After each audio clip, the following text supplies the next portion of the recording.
Hello and welcome back to the channel. It's been a while since we had a Star Wars related project, so let me immediately get you to. Earlier this year I went to a Star Wars themed convention in Budapest, Hungary, where I bought two ready-to-paint plastic figures from the Phantom Menace, Obi-Wan Kenobi and Qui-Gon Jinn. They were released by Hasbro in 1998 and are approximately 20 centimeters tall each, in a jumping or crouching position.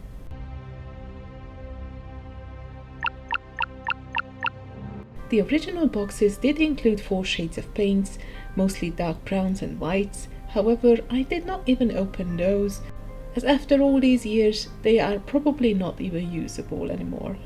I decided to use my usual set of paints on both figures and their lightsabers. What I immediately liked on the figures, and what actually prompted me buying them, was the realistic features they had, especially Obi-Wan's, who I'm going to paint first. It managed to capture the features of the then young Ewan McGregor perfectly. The Qui-Gon figure had also a great likeness towards Liam Neeson. However, I felt that the proportions of the statue itself were not really great. Neeson is a lot taller than McGregor, but the size of the figure does indicate otherwise. Also, the ratio of the head does not really match the torso and the limbs, but I tried my best to give them justice. As they are soft plastic toys, they did not really require sanding, so after cleaning them softly, I jumped right in with the base coat.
Both Obi-Wan and Qui-Gon have a brown and beige color scheme, with the Padawan using lighter shades of brown and his master using darker ones. I looked at the reference images that were included in their packaging and also the official pictures from the movie, and saw that I did not really have the exact matching colors for each of the shades. I decided to mix whatever colors I had to have the specific colors for the cloak, the pants, the belts and the boots. I did not want them to look like a giant brown blob, but everything has the same color.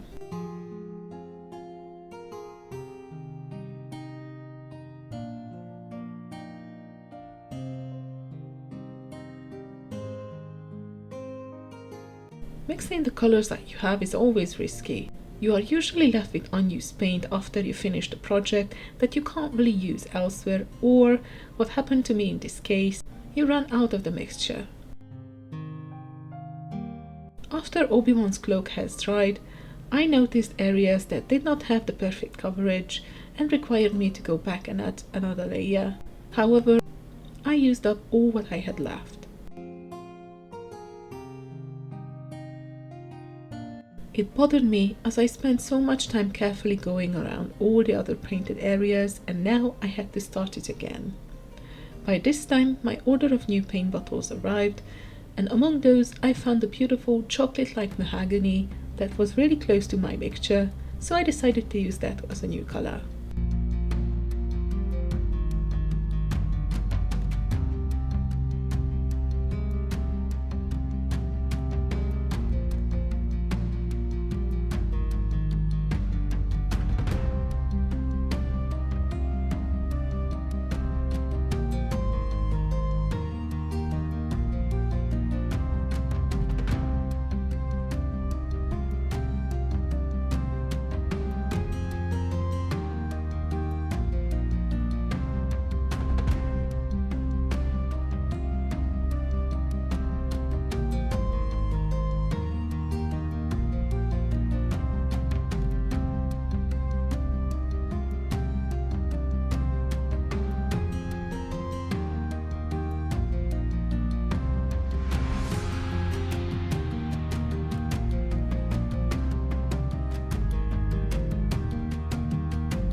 had some trouble with the eyes, as I still lack the experience in painting realistic faces and eyes, but I tried to make him look like McGregor with his bluish greyish eyes. I also added some blush to the face with pastel powder around the eyes and the mouth, and used some of the pastels also in the hair to add some darker strands. At the end, I finished it with glossy varnish.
Before I show you the final look, allow me to bring my Patreon to your attention.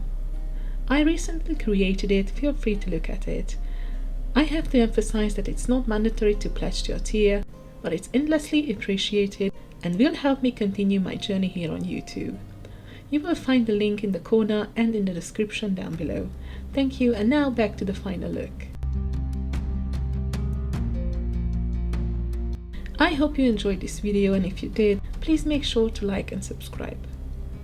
I tried my best with this one, and I have to admit this turned out to be better. However, I do like Qui-Gon's color palette more, so I hope you will enjoy that video as well. Thank you for watching, and see you soon.